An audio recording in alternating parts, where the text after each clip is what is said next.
Welcome to the deep dive. We love to dig into those complex stories that sometimes fly under the radar. And today, we're going deep into the bayou, the swamps of Louisiana. Oh yeah, and trust me, this one's gonna stay with you. We're talking about Ronald Dominique, the Bayou Strangler. Now, this case, it's a harsh reminder that justice can be delayed, especially for folks society pushes to the margins. You'll be shocked how this guy, this Dominique, managed to kill at least 23 people before anyone even really noticed. And as we go through it, we're gonna see how biases, how missteps by the folks investigating, and how vulnerable his victims were. It's all part of this terrible story. So let's get started. Back in 1964, Louisiana, Ronald Dominique is born, youngest of six. Seems like, typical working class family, even active in his church. But even with that, there were signs right from the start. Yeah, under the surface, you see, Dominique was bullied, had trouble connecting with people, struggled with his sexuality.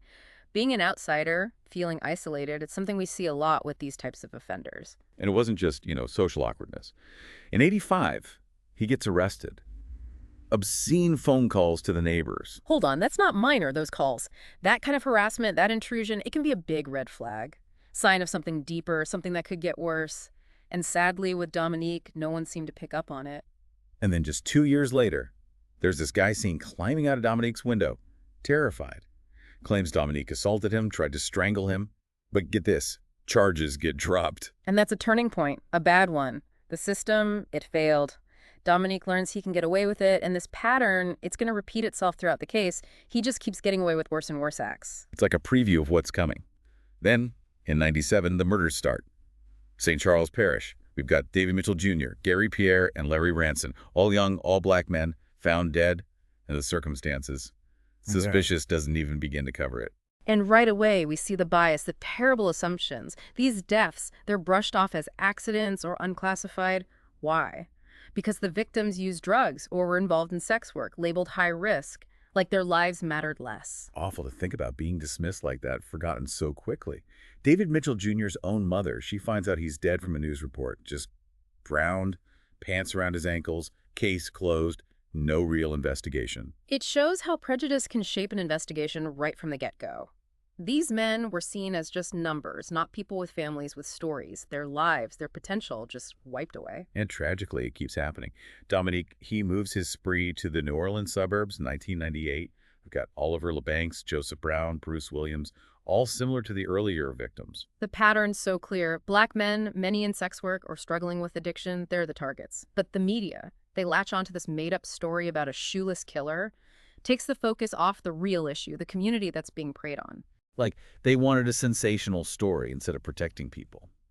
One paper even calls Oliver LeBancs, a father of five, an uneducated and unvalued transient. His family had to speak out, tell everyone he was trying to turn his life around. It's just heartbreaking. This case, it shows us something we can't ignore. Every victim deserves justice, deserves to be remembered with respect, no matter their background. The media, they've got to report accurately and not use stereotypes that make victims less human. And Dominique, he doesn't stop. More victims, different parishes in Louisiana, Kenneth Randolph, Anoka Jones, Drill Woods, and on and on. And each victim makes it more obvious. Action is needed, but the authorities, they hesitate. A proper task force. They drag their feet, even with a serial killer on the loose. Time's wasted. More lives are lost. Drill Woods case. It stays with you. His body found next to his bicycle. He was just going home, 18 years old. It reminds us, these aren't just numbers. They're people. Yeah. Sons, brothers, friends. They're missed. Finally, 2005. Families pushing, public pressure mounting, a task force is formed.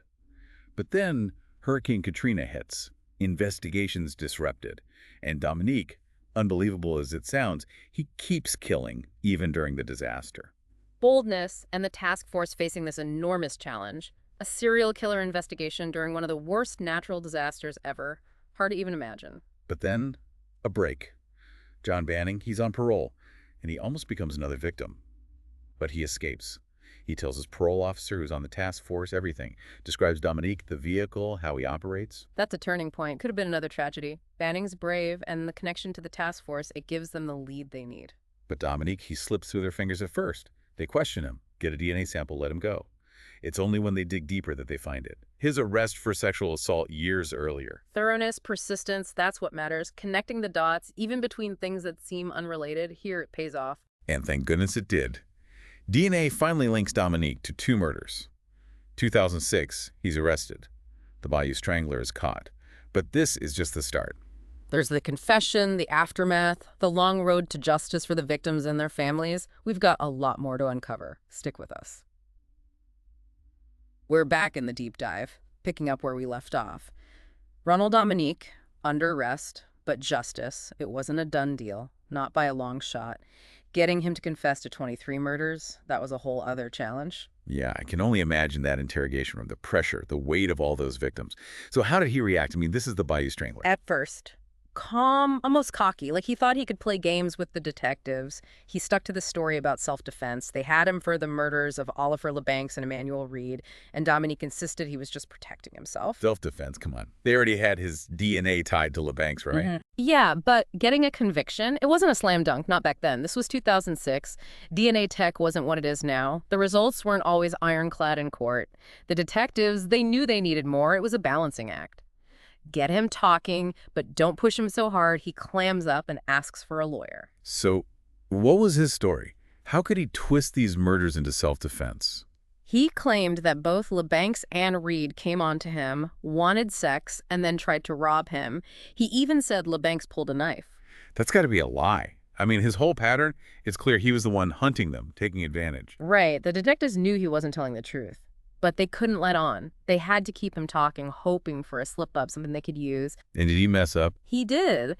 Talking about Emmanuel Reed's murder, Dominique mentions tying his hands with rope, said he had to stop Reed from attacking again. But here's the thing. The reports never mentioned Reed being tied up. So he let something slip, something that wasn't public knowledge. Exactly. A tiny detail, but it blew his whole self-defense story apart. It meant Dominique planned it, brought the rope with him on purpose.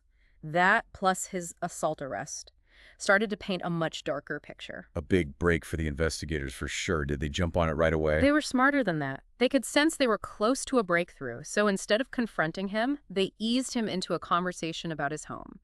Casual questions, like, had any of his acquaintances ever left stuff at his place? Just fishing. Clever, leading him into a trap without him even realizing it. Exactly. And it worked. First, Dominique says no souvenirs. Then, almost like he forgets himself, he mentions throwing away a bicycle and the storage shed. And guess what? That shed's where they found Michael Barnett's body. The pressure's getting to him. He's giving them pieces without even meaning to. With every word, he's digging himself in deeper. The detectives, they see it. Time for a gamble. They show him pictures. All 23 victims. Wow, that's a big move. How did he react? It was like a dam bursting. He breaks down completely. Over the next 6 hours, he confesses. Every single murder. Details about each victim, how he did it, what car he was driving, everything. 6 hours. Yeah. Can't even imagine what that must have been like for everyone in that room. Intense doesn't even cover it. It was heavy. The horror of what he did, the relief that they finally had the truth, and the sadness, the weight of 23 lives lost. It's just sickening. The way he manipulated them, promised them money or sex just to hurt them. He preyed on the vulnerable, people society often turns away from. The confessions, they were a big step toward justice, but the journey wasn't over. Right, they still needed to build a case strong enough to lock him up for all 23 murders. And that's where Dominique's cooperation becomes crucial. He makes a deal. He'll show them where the bodies are in exchange for taking the death penalty off the table. So he basically traded information for his life. It was controversial, but the task force, the DAs, they felt it was the only way to guarantee justice, to give the family some peace. A trial would have dragged on, put everyone through hell, and there was no guarantee of a conviction on every count, no guarantee of a death sentence. It was a tough choice. So Dominique takes them on this awful tour of Louisiana, showing them where he dumped the bodies. Can you even imagine being part of that? Surreal, somber. The investigators determined to find those bodies, the families desperate for answers. The weight of 23 lives, all connected to this one man. The emotional toll on everyone. I can't even fathom it. It was a lot to carry, but there was a sense of purpose, of finally closing this horrible chapter. And while all this was happening, law enforcement was digging into other unsolved cases, anything that might tie back to Dominique. Making sure they had everything, leaving no stone unturned. They owed it to the community, to the families, to answer every question they could. So what about the families? Dominique's arrested, he confesses. What's their reaction? It was complicated. Some, they felt a little peace knowing the truth. Others, they were furious, just enraged at the man who stole their loved ones. And a lot of them, they struggled with this question. Could they ever forgive him? How do you forgive something so awful? It's hard to even imagine that kind of pain, that anger. One mother, Veronica Pellegrin, her son Nicholas was one of the victims. She talked about feeling betrayed. She thought her son's friends were responsible, and she felt like the investigators didn't believe her. She was grieving, looking for answers, and it felt like no one was listening. It shows how important it is to listen to the families, to be honest with them, to support them. Their pain, what they're going through, it's part of seeking justice. Absolutely. And the other families, how did they handle it all? Some found comfort in their faith. Others, they became activists, fighting for justice, making sure their loved ones weren't forgotten. They started support groups, held vigils. They found strength in each other. Amazing how people find the strength to go on, Yeah. even after something so terrible. Exactly. They showed incredible courage, even facing this awful truth. Their stories remind us that even in the darkest times, there's still hope, there's still strength. But there's more to the story. The trial, the sentencing, the impact of it all on the community, on the families. We're back, diving deeper into the Ronald Dominique case. We've seen the arrest, the confession. Now it's about justice. But with 23 lives lost, that's a complicated thing. You got it. And this final chapter, it shows us just how complicated justice can be. It's not just about punishment. It's about the families, about facing the biases that made these crimes possible in the first place. We left off with Dominique leading investigators to those awful dumping grounds. What happened next? How did the legal system handle all of this? Well, with the DNA, the confessions, they had him. The trial, it wasn't so much about proving guilt, but about what the punishment should be. Prosecution, of course, they wanted the death penalty. But the defense, they stuck to that plea deal, arguing for life in prison, no parole. Must have been agonizing for the families. Waiting, wondering what would happen to the man who took so much from them. Oh, absolutely. The trial, it was a media circus. Everyone wanted the story. But for the families, it was a chance to face Dominique, to tell him what he'd done, to demand justice for their loved ones. Did they get to speak to him directly? Tell him what it was like to lose their sons, their brothers? Many of them did. They gave what are called victim impact statements. It's their chance to talk to the court, to Dominique himself about the impact of his crimes. Not just the physical part, but the emotional, the psychological pain. I can't imagine having that kind of strength. To stand there and face him, share that pain with the world. What did they say? It was powerful. Some talked about their sons' dreams, how Dominique stole their futures. Others, they talked about the guilt they felt, not being able to protect them. They brought pictures, told stories, made everyone see that these weren't just names on a list. They were real people. It's so important to remember the human cost. These families, they made sure those victims weren't forgotten. Their words, they were a testament to love, to the fight for justice. They wouldn't let those memories be erased. So the verdict. Did Dominique get the death penalty? No, he didn't. Like the plea deal said, 8 life sentences, no parole. He'd die in prison. I bet that was hard for some of the families to accept, knowing he wouldn't face execution for what he did. It was a tough decision, and people felt strongly about it. Some, they thought death was the only answer. Others, they felt life in prison with no chance of ever getting out. That was a worse punishment.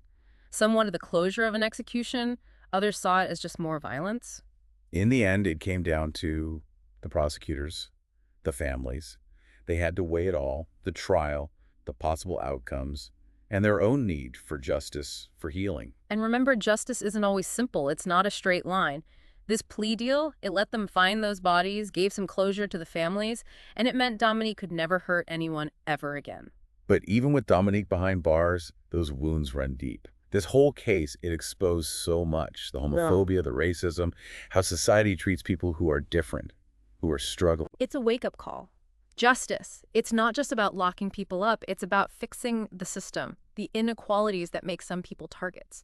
It's about fighting bias, speaking up for the vulnerable, making sure the justice system treats everyone with respect, no matter who they are, what they've done. It's about giving a voice to the voiceless, remembering their stories, honoring their lives. We can't back the victims, but we can learn from what happened, work to prevent it from happening again. Absolutely. Ronald Dominique's legacy shouldn't just be the evil he did, but also the strength of those families, the dedication of those investigators, and the fight for a better world, one where this doesn't happen again. This deep dive into Louisiana, it's been tough but important. It made us face some uncomfortable truths about ourselves, about how we treat each other. It leaves us with a responsibility to honor the victims, learn from their stories, and work for a world where these tragedies don't happen anymore. Thanks for joining us.